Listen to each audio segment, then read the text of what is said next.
যে রিফর্ম এবং তার যে কমপ্লায়েন্স, সেখানে ফার্স্ট হয়েছে, আমরা ফার্স্ট হয়েছি ত্রিপুরা। এতগুলো মেইনল্যান্ড আছে, এত বড় বড় আমাদের রাজ্য রয়েছে, সেখানে ত্রিপুরার মতো ছোট একটা রাজ্যে ফার্স্ট হয়েছে। সেখানে এর মধ্যেই সার্টিফিকেট আসার বাকি, এটা ফার্স্ট ফেজে হয়েছে, শুনে আবার আপনারা খুশি হবেন। দ্বিতীয় ফেজেও আমরা কিন্তু ফার্স্ট হয়েছি, আপনারা জাস্ট ইমাজিন। মানে যখন আমাকে এটা দেখানো হচ্ছিল, আমি বললাম এটা ডিক্লেয়ার করবো কবে, বলে ওই কাগজটা আসলেই তাহলে তো। কিন্তু আজকে আমি নিজেকে ধরে রাখতে পারিনি, আমি বলেই দিলাম আপনাদেরকে। যখন আসবে নিশ্চয়ই আমার সোশ্যাল মিডিয়ার মাধ্যমে এবং আমাদের যারা নিউজ পার্সনরা যারা এখানে আছেন তাদেরকেও আমি তখন ইনফরমেশনটা আমি দেব। তো প্রতিটি ক্ষেত্রে ডিপেন্ড করে ইঞ্জিন কিভাবে চলবে। ইঞ্জিনের হেড যদি প্রপার ইঞ্জিন যদি ঠিকভাবে চলে, বাকি কিন্তু এমনি চলবে। আমাদের সবচেয়ে যে বড় ইঞ্জিন, ডাবল ইঞ্জিন নিয়ে কিন্তু অনেকে অনেক কথা বলে। মাননীয় প্রধানমন্ত্রী হচ্ছে বড় ইঞ্জিন, আমাদের প্রতিটা স্টেট হচ্ছে দ্বিতীয় ইঞ্জিন। এখন আপনারা সবাই জানেন যে পশ্চিমবঙ্গে আমরা নতুনভাবে ভারতীয় জনতা পার্টির সরকার সেখানে হচ্ছে আগামীকাল। আমি আজকেই যাব, কালকে ওর টেকিং আমি জয়েন করব এবং 12 তারিখ আমাদের গুয়াহাটিতে যেতে হবে, সেখানেও ওর টেকিংয়ে আমি যাবো সেখানে। তো একটা ফিল গুডের বিষয় কিন্তু এখন চলে আসছে, যেভাবে দেশকে আমাদের বাংলার জেতার খুব প্রয়োজন ছিল, সেখানে এই যে একটা অদ্ভুত একটা সরকার সেখানে ছিল, কোনো আইনের ধার ধারে না। আপনারা ভাবুন, ইতিহাস কিন্তু সব দিকে সৃষ্টি করেছে। ইতিহাস কিরকম সৃষ্টি করেছে যে আমি মুখ্যমন্ত্রী হয়ে আমি হেরেছি, কিন্তু আমি রেজিগনেশন দেব না। এই পৃথিবীর মধ্যে আমি জানি না ভারতবর্ষের মধ্যে আর কখনো এরকম হয়েছে কিনা, তো আমি জানি না কি বুঝাতে চান। তো এরকম অবস্থার মধ্যে যেহেতু টেনিউর শেষ, তো অটোমেটিক্যালি এতে বোঝা যায় যে কি ধরনের চিন্তা ভাবনা। তো সেই জায়গায় আগামীকাল যখন আমাদের সেখানে ভোট টেকিং সেরেমনি হবে, এবং সেখানে আমি যখন বিভিন্ন প্রায় 17-18টা জায়গায় আমি গিয়েছিলাম বিধানসভা, সেখানে আমি বলেছি what Bengal things today, India things tomorrow, এরকম একটা কথা ছিল। তো এই ভারতবর্ষের জন্য পশ্চিমবাংলা একটা রাষ্ট্রবাদী চিন্তাধারার যে একটা সরকার সেখানে গঠিত হয়েছে, আজকে হতে যাচ্ছে। তাতে করে সমস্ত সম্প্রদায়ের যে সবকা সাথ সবকা বিকাশ, বিশ্বাস আর প্রয়াস, এই কথাটা যে বলছে, সেখানে কিন্তু শুরু হতে যাচ্ছে। সমস্ত জায়গায় গুন্ডামি, মারপিট, পেশি শক্তি, অর্থ শক্তি, এইগুলো ব্যবহার করে বিভিন্ন জায়গায় এতদিন ধরে একটা যে ultimately political decision very important. Political ডিসিশনের যখন তার বেটার ডিসিশন হয়, সেটার সুফল কিন্তু সাধারণ মানুষ পায়। আর ইমপ্লিমেন্টিং যারা করেন, ইমপ্লিমেন্টেশন যারা করেন, যারা অফিসাররা আছেন, এক্সিকিউটিভ যারা অফিসাররা আছেন, তারা কিন্তু ডিপেন্ড করে যে পলিটিক্যাল সিদ্ধান্তটার পর কিনা। তারপরেও ভুলভ্রান্তি তো হয়, ভুলভ্রান্তি হতেই পারে, কিন্তু এর থেকে শিক্ষাও নিতে হয়। তো সেই জায়গায় আমার মনে হয় যে আপনারা আজকে অফার আপনারা পেয়েছেন, অফারের সাথে সাথে আপনাদের কিন্তু সাধারণ মানুষের জন্য চিন্তা করা প্রয়োজন। কারণ এই যে আপনাকে যে আজকে একটা বেতন বা যাই সুযোগ সুবিধা পাবেন, সাধারণ মানুষের ট্যাক্সের পয়সার কারণে কিন্তু সেই সুবিধাটা আপনারা পাচ্ছেন। আমাদের মধ্যে এই মাইন্ডসেটটা কিন্তু একেবারেই অনেক সময় বিভিন্ন কারণে নিজের যে স্টেট অফ মেন্টাল কন্ডিশনটা অনেক সময় ঠিক থাকে না। কিন্তু একবার বেরোবার সময় যদি আপনারা অফিসে যখন যাবেন, একবার বসে চিন্তা করবেন যে আমি মানুষের জন্য যাচ্ছি, মানুষের জন্যই আমার এই পজিশন, আমি ওখানে যাচ্ছি। এবং সব মানুষ আবার একরকম হয় না। আপনাদের 10টা লোকের সাথে আপনি কথা বলছেন, এর মধ্যে একজন হয়তো বা ঠিকভাবে আপনার সাথে প্রপার যে তার কানেক্ট হওয়ার যে বিষয়, সেটা থাকে না। কিন্তু নিজেকে নিজের জায়গায় সবসময় শান্ত থাকা, আমি আমার এর বেস্ট আমি দিয়েছি, তার জন্য আপনার স্যাটিসফ্যাকশন থাকবে।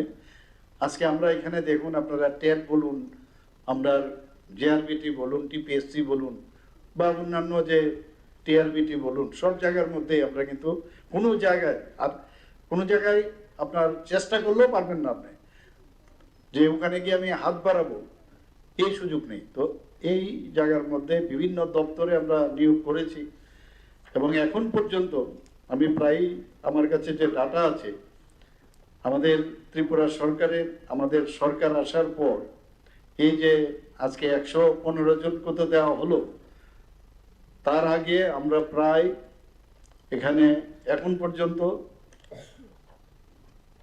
20,000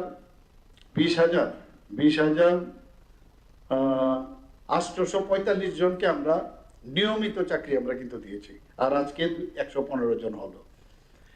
এবং দেখুন, সব চাকরি দিয়ে সবাইকে কিন্তু চাকরি করলে তো চাকরি সব জায়গায় কিন্তু মানে স্যাটিসফাই করা যাবে না। চাকরি বাদেও, যেটা আমাদের কেন্দ্রীয় সরকার মাননীয় প্রধানমন্ত্রী যে নেতৃত্বে চলছেন, বারবার বলছেন চাকরি দিয়ে স্যাটিসফাই করতে পারবে না সবাই, কর্মসংস্থানের সুযোগ করতে হবে। সেই কর্মসংস্থানের এই যে চাকরি দিলাম, তার পাশাপাশি যাতে আউটসোর্সিং, কন্ট্রাকচুয়াল, সেগুলো যাতে দেওয়া যায়, তার জন্য এখন অবধি আমি ফিনান্স ডিপার্টমেন্ট থেকে আমার কাছে যে এসছে, এখন অবধি 2026-27 পর্যন্ত, এখন পর্যন্ত কন্ট্রাকচুয়াল এন্ড আউটসোর্সিং এটাও দরকার। তো সেখানে 24,078 জন ইনভলভ, অলরেডি তাদেরকে চাকরি দেওয়া হয়েছে, 24,078 জন। তো এখান থেকে হয়তো আউটসোর্সিং এ অনেকে কাজ করেছেন, বা অনেকে আছেন কন্ট্রাকচুয়ালি চাকরি করেছেন, আবার যেহেতু পোস্ট ক্রিয়েট হচ্ছে বা সেখানে ফিলিং আপ হচ্ছে, তা আপনারা অনেকে কিন্তু চলে আসছেন, বা অনেকে আছে যারা আজকে যে পোস্টে আপনারা চাকরি পেয়েছেন, আমি এরকম দেখেছি, কি ব্যাপার, ওর তো রেজিগনেশন দিয়ে দিয়েছে, অর্থাৎ আরেকটা বেটার জব পেয়ে গেছে, সেখানে চলে যাওয়ার সুযোগ রয়েছে।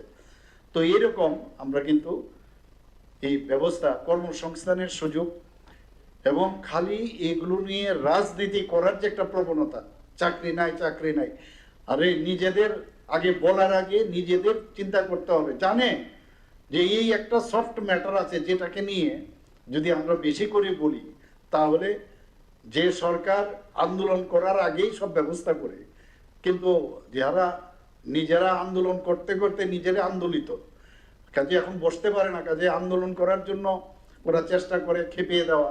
আরে যখন যেটা হবে, এই সরকার তো সবার জন্য চেষ্টা করছে।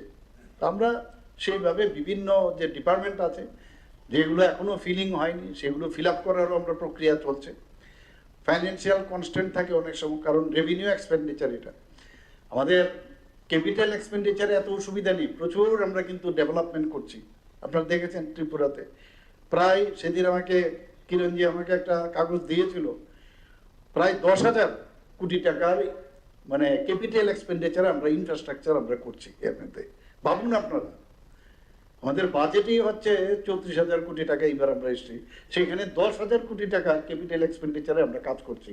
বিভিন্ন জায়গা থেকে আমরা সাকসে বা আদার যেসব আছে, রেড ফ্রি সব ইত্যাদি থেকে আমরা লোন নিয়ে, বা ওয়ার্ল্ড ব্যাংক থেকে এলিমেন্ট প্রজেক্ট, বা অন্যান্য যে ইন্দো জার্মান, তো এইগুলো মিলে আমরা ইনফ্রাস্ট্রাকচার কিন্তু প্রচুর ডেভেলপমেন্ট হচ্ছে।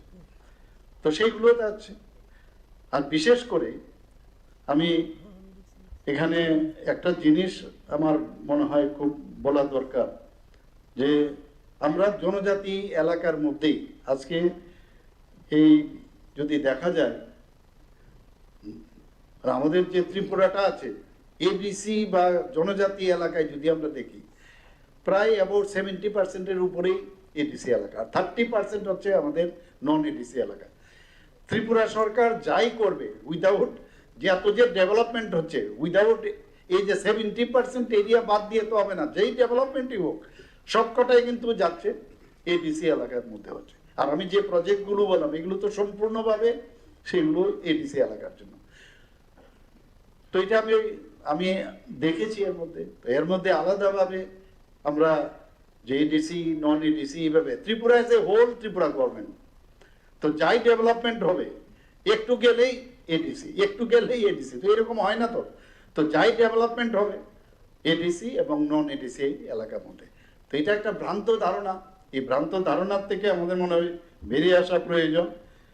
এবং আজকে যেসব টেকনোলজি আছে সেই টেকনোলজির উপর আমি বারবার বলবো, যার কাছে যত বেশি টেকনোলজি এবং টেকনিক্যাল নো হাউ থাকবে, আমার নিজের কাছেও এত বেশি জানা নেই, এখন সময়ও নেই শেখার জন্য, যার কাছে যত বেশি টেকনোলজিক্যালি নো হাউ থাকবে, যত বেশি জ্ঞানে তার উৎকর্ষতা বাড়বে, তত বেশি কিন্তু আপনার মানুষও আপনার কাছে যাবে। ইভেন অফিসে যদি আপনি বসেন, যখন দেখবেন যে না, ওর কাছে যদি যায় ও জিনিসটা বুঝবে, অর্থাৎ এটাও কিন্তু আপনার অফিসের মধ্যে আপনি নিজেকে প্রতিষ্ঠিত করতে পারবেন।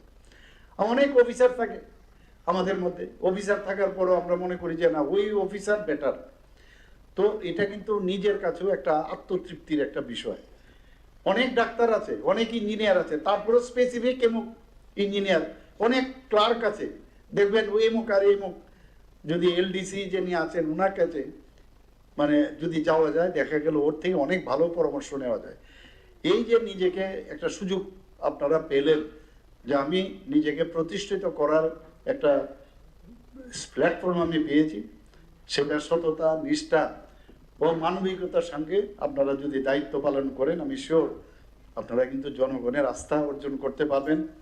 এখানে যারা হেলথের সাথে যুক্ত ওনাদেরকে আমি বলবো, এখানে কিন্তু যারা আজকে অফার পেয়েছেন হেলথের সাথে যুক্ত, তাদের কিন্তু স্বাস্থ্য বিষয়টা ভেরি ইম্পর্টেন্ট ফর আস।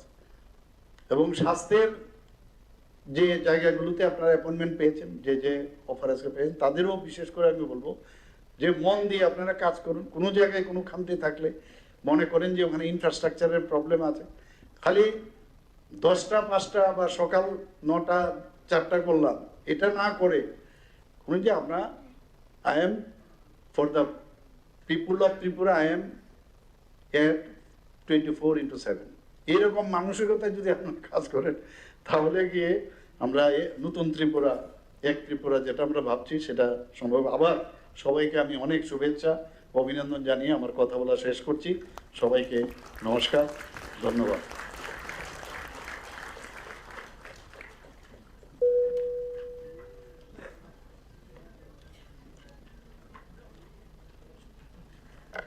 আন্তরিক